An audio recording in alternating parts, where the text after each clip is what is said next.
तर सुप्रभात मित्रमंडळीनो.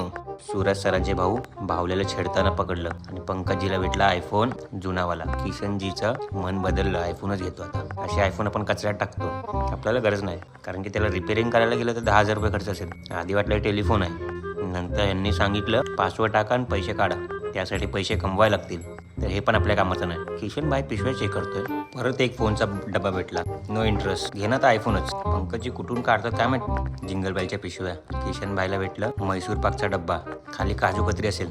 आधी चावी कोतळून बघितलं. झारा, मला सांगा तुम्ही, या झारा काय कामाच्या माझ्या? झाराची चप्पल भेटली असते तर घेतलं असतं. किशन भाईला बोललो पैसे वगैरे असेल तर ठेवा, आता काय कामाचं नाही आपल्या. ह्याच्यामध्ये मेहनती काम करणार म्हणजे पंकज भाई, गुफेमध्ये घुसून काम करतो. Balaji tours and travellers, contact to Kishan bhai. एवढं सामान काय गाडीत नसतं बसलं, म्हणून आपणच बसून गेलो. किशन भाईला बाय बाय बोललो. असं वाटलं इन्कम टॅक्सची रेटच टाकायला गेलेलो. फक्त पेपर बघितले आणि निघाल. Follow and subscribe.